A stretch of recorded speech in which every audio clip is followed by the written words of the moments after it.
Estamos con el licenciado Lalo Pieroni. ¿Qué tal? Buenas tardes, Juan. Psicólogo. Un gusto estar acá con vos. Muchas gracias por la invitación. Deportista en su momento, en sus juventudes. Ex deportista. Ex deportista. No, fue cuando todavía era deportista. Y licenciado en psicología. Con una trayectoria bastante interesante en el campo de la psicología social, porque te has ocupado, sobre todo aquella trágica, ese trágico momento que sufrieron los santafesinos cuando la inundación. Cierto, sí. Estuviste Una linda experiencia allá, fue. una experiencia, para mí, me parece que para nosotros, que la vivimos de afuera, que haya gente de Venado Tuerto que haya ido allá, a semejante tragedia que vivieron los pobres santafesinos, que todavía hoy no se sabe quién es el responsable. Vos fuiste llamado y participaste de eso, un hecho traumático, dramático, totalmente traumático, que le cambió la vida a muchísima gente. Sí. Pero sin llegar a esa, ¿por qué hago esta introducción o por qué te coloco en ese lugar y te hago recordar, te hago rememorar aquello? Digo, no quiero ser dramático ni exagerado, o tal vez sí, pero digo, en función de aquello, lo trasladamos a 2019, y entre el 2018, entre las elecciones del 2017, octubre, noviembre del 17, y el hoy, es como que hay una Argentina que se pone pata para arriba, que está permanentemente dando vuelta como un trompo, que va de un lado al otro, que estamos abajo, que estamos arriba, que estamos al costado, a la derecha, a la izquierda, que no sabemos dónde estamos. Digo, es como cuando llegó la inundación y no sabíamos para qué lado salía. ¿Qué hacíamos? ¿Y qué dejó el agua? Bueno, y esto todavía da la sensación como que es una Argentina que todavía no ha parado. Y entonces acá acudo ya no al ex deportista ni nada que ver, sino a Lalo Pieroni, licenciado en psicología, que tuvo aquella experiencia. Si es trasladable, y si no, dame tu visión actual de esto que está pasando. Bueno, ayúdanos a pensar. Si vamos al fondo de las causas, creo que se podría pensar que por omisión o negligencia aquello ocurrió más allá de un fenómeno natural, ¿no es cierto? Pero bueno, también se dieron algunas condiciones determinantes que tenían que ver con infraestructura, con obras que a lo largo del tiempo no habían sido resueltas, pero digamos que se debe a un hecho fortuito que tuvo que ver con que no recuerdo qué cantidad de lluvia en muy poco tiempo. De todas maneras, el desborde de ese río, el Salado, ya era algo que en algún momento se venía a venir. Esa es la cuestión. Sí, claro. Ya estaban noticiados. Totalmente. Quisiera aclarar, ya que vos me traes este tema, de que fui como parte del grupo de salud mental del hospital que yo trabajaba en ese momento. No fue una experiencia individual, digamos, sino como parte de un equipo. Me olvidé de comentarlo. Eso hay que decirlo. Claro, sí, yo aprovecho para decirlo, Juan, porque... Hasta Gretel Former, que hizo su debut como artista. Sí. Fue muy movilizante. Primero, bueno, por la situación que se daba allá y por otra parte porque por ahí los psicólogos, los trabajadores sociales, psicoterapeutas no están acostumbrados a enfrentarse a ese tipo de catástrofes así como parte de su trabajo, naturalmente. Es algo que salía de la norma, de la regla, y bueno, a uno lo pone también ante otra perspectiva, ¿no es cierto?, de ver qué hacemos, cómo trabajamos, sin demasiadas herramientas con las que uno ya hubiera dicho, ya probé que esto funciona o no, porque bueno, dentro de lo que vos decís, eso era algo muy, muy caótico y había que apelar a lo que cada uno pudiera y en definitiva dar una mano como se pudiera, más allá de lo estrictamente profesional que después se daba en determinados ámbitos, ¿no es cierto? Pero bueno, había una urgencia que atender y era la cantidad de personas que andaban ahí sin casa, sin hogar, sin encontrar a sus familiares, sanatorios, hospitales, enfermos, remedios, todo una cosa caótica, pero bueno, como decíamos, respondió a un hecho puntual y un fenómeno natural que tenía que ver con que no estaban hechas las obras suficientes por si eso ocurría, ¿no es cierto? El momento de hoy, bueno, tiene que ver con lo que elegimos, lo que sabemos darnos como gobierno. Mucha gente pretendió un cambio, mucho con las mejores intenciones. Los que por ahí tenemos unos años más sabíamos que esta gente respondía a ciertos sectores que los trascienden, yo creo que es así, no digo que son empleados de otros poderes, pero creo que el neoliberalismo y la manera que viene bajando a través de toda América Latina y demás, se van dando configuraciones que permiten que se pueda llegar a esto y con una gran parte de engaño hacia la sociedad, ¿no es cierto? Porque bueno, lo que dijo el actual presidente en relación a un montón de cosas que no iban a ser revisadas, ni trastocadas, ni cambiadas, fue totalmente contrario a eso. Bueno, eso es algo con lo que nos encontramos hoy, que también creo que exacerba un poco los ánimos de muchas personas que se sienten totalmente defraudados, que son aquellos que creyeron en un proyecto que podía darse paralelo a su deseo de cambio, digamos, ¿no es cierto? Genuinamente, ¿no? Porque además un cambio que tal vez, pero no es una opinión definitiva, pero que tal vez después de un largo proceso de... con su desgaste propio, ¿no? Porque claro, también eso ocurre. Tal vez había que la gente, digamos, estaba medio como, aún los que estaban a favor, ¿cierto? Sí. De todo lo que se había hecho a lo largo de esos 12 años, también esperaban un proceso de cambio. Lo encarnaba de alguna manera. Claro. Esa transición entre un gobierno tan fuerte como fueron los años de la expresidenta, era necesaria una transición y Scioli me daba la sensación de encarnarlo. Yo por lo menos en lo personal creía. Tampoco hay que olvidar la fenomenal campaña que se hace por los medios, la preponderancia que eso tiene. Tendemos a olvidarnos de eso, pero es algo que está ahí y es continuo, es machacar y tendencia, y bueno, sabemos hoy que los medios tienen un dueño, ese dueño tiene intereses, esos intereses van para acá o van para acá, cosa que al común de la gente a veces es difícil, más allá de explicarle esto, hacerle entender de por qué ocurren ese tipo de cosas, ¿no es cierto? Y cómo aquel que fue defraudado y engañado, es mucho más difícil desengañar a alguien que hacerlo entrar en alguna historia que engañarlo, digamos. Por eso aquel que lo hizo de buena fe y creyendo que las cosas iban a ser de determinada manera, ahora por él le cuesta mucho reconocer. Pero bueno, de todas maneras espero que cuando tengan que votar otra vez puedan pensar de otra manera, como a la luz de estos 4 años y lo que nos está costando en términos sociológicos, ¿no? Porque esto hay que decirlo.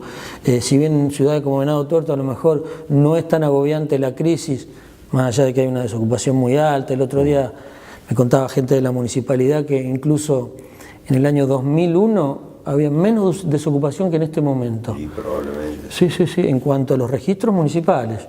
Pero bueno, ciudades como Venado Tuerto, en donde uno tiene conocidos, amigos, familiares, creo que la crisis se tramita de una manera diferente a aquel que está en las grandes capitales, en donde, bueno, llega un momento en que no queda nadie, que está el abismo y la gente camina al borde de la cornisa.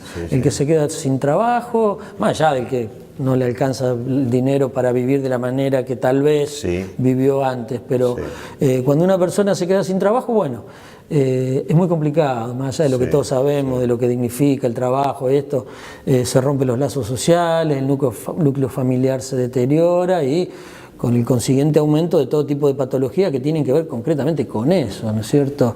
Difícilmente una persona pueda pensar bien cuando no sabe qué va a hacer mañana. Esto qué interesante, el abordaje de estas patologías que aparecen, como es de la violencia,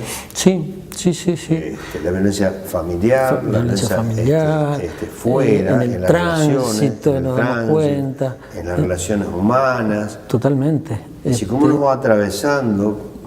¿Qué nos va despertando? Digo, ¿cómo vos ves de tu experiencia? Por eso digo, cuando una cosa es tan devastadora, cuando una cosa es tan fuerte, ¿cómo va dejando a ese ser humano? ¿Cómo lo atraviesa?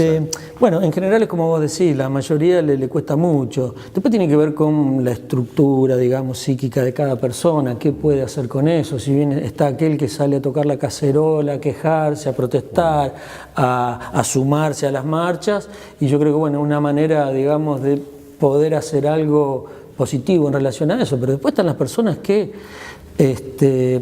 comienzan con procesos inhibitorios, depresivos en algunos casos, melancólicos, y eso es lo que afecta más al núcleo familiar, ¿no es cierto? Más allá de que tampoco le alcanza la plata para comer y es lo mismo que el otro, pero quiero decir que por ahí hay determinadas personas que ya tenemos una cierta edad y algún tipo de entrenamiento en crisis, porque también eso es muy propio del argentino, ¿no es cierto? No es lo mismo una crisis acá que en Europa, por decirlo de alguna manera, pero bueno, creo que siempre afecta, pero está aquel que todavía tiene una esperanza de decir, bueno, va a cambiar el próximo gobierno, yo voy a militar para que esto sea así, pero está aquel otro que se recluye, que se inhibe, que se puertas adentro, ¿no es cierto? Y que por ahí eso es lo que afecta más a los núcleos familiares, cuando no hay posibilidades concretas de una salida que sea visible, porque todos sabemos que en algún momento se va a terminar esto, ¿no es cierto? Pero ¿cuándo? ¿Cómo? ¿A dónde? ¿Qué tengo que hacer? Y hay personas que no tienen la capacidad de decir, bueno, yo hago esto porque sé que me va a llevar a tal puerto. Y algunas personas, bueno, los deja muy postrados en el sentido de no saber qué hacer, y eso, bueno, son cuestiones que disparan todo tipo de patologías. Patologías que a veces son psicológicas, que a veces son somatizaciones del cuerpo. El otro día escuchaba a un director del hospital El Posada, creo que es de Buenos Aires, que él hablaba de cómo en estos tiempos aumentan considerablemente las consultas por arritmia, presión alta, procesos circulatorios, aquel que tiene un proceso respiratorio, asmático, que se exacerba, digamos, todas cosas que tienen que ver con que alguno lo tramita psíquicamente, digamos, y otro, su cuerpo hace ese proceso, ¿no es cierto? Pero bueno, es complicado, aparte con el gran deterioro que hay de la cantidad de gente que se queda sin obra social, que tiene que concurrir a hospitales y guardias públicas, que por otro lado están saturados, entonces ahí se encuentra con un mundo que no conocía y todo eso deteriora su calidad de vida y lo deja un poco inerme ante las fuerzas del mercado, digamos así. No es algo que me guste mucho hablar de eso porque habría que contextualizar bien de qué se trata, ¿no es cierto? Porque más allá de lo económico creo que hay algo que avasalla y que el neoliberalismo es una parte del mercado y del capitalismo, que ya estamos dentro de eso, inmersos en eso, y si nos ponemos a pensar determinadas cuestiones se hace muy difícil ver, bueno, yo cómo hago con esto, por más que este tipo de gobierno fomente esto de la meritocracia, que si vos trabajás, que si te esforzás, te va a ir bien, pero yo creo que sin el otro es muy difícil desarrollarse, lograr lo que uno quiere. Y digo en el otro en el sentido más llano, del lazo social, del club, del amigo, del barrio, de todo aquello que constituye un vínculo en donde uno poder ir a refugiarse en estos procesos, ¿no? Sí, las peñas. Las peñas, exactamente. Aquel que tiene un amigo con quien consolarse, contarse, porque eso es terapéutico también, ¿no es cierto? Sí, sin duda. Y nosotros acá lo encontramos por ahí a eso, porque lo hemos vivido desde siempre, pero hay lugares en donde este tipo de cuestiones son mucho más agobiantes y la gente queda sin saber qué hacer. Grande debe ser dificilísimo. Dificilísimo, totalmente. Incluso hay gente que llega un día que no sabe ni cómo ni por qué, no puede ir a buscar trabajo porque no tiene más plata para el colectivo, porque vos acá te subís una bicicleta y te recorres todo Venado en un rato, digo, por decir algo, ¿no es cierto? En cambio allá, transportarse, comunicarse, llevar currículum, todo eso exige insumos que en un momento se terminan también para el que está desocupado. ¿Y ahí qué hacemos, no es cierto? Entonces, bueno, la verdad que hay que tener muy en cuenta a todas esas personas y ver de qué manera los futuros gobiernos pueden hacer algo con eso. No es muy difícil en cuanto haya una decisión política, ¿no es cierto? Sí, sin duda. Qué sé yo, sobre todo para los grupos más vulnerables, que son los jubilados, que hoy están teniendo muchos problemas para acceder a los remedios, y la infancia, la niñez, que mal hoy cuenta con esa bendita asignación por hijo, que sin eso yo creo que el problema hubiera sido más grave en términos de explosión social, al menos por poco que sea, ya hay muchísima gente que sabe que llega un día del mes que tira unos pesos, que algo hace, no es como antes que estaba totalmente desamparado, eso y la gran cantidad de jubilados que de alguna manera también algo tienen, ¿no es cierto? Antes no lo tenían. Pero bueno, creo que es un momento muy crítico el que estamos viviendo porque no hay decisión de que a determinada persona le vaya bien. No, esto es un plan, tiene que ver con reforma previsional, reforma laboral, precarización de las condiciones de trabajo, en un país como el nuestro que bueno, tenemos sindicatos muy fuertes desde hace muchísimo tiempo. Sí, la por gente suerte.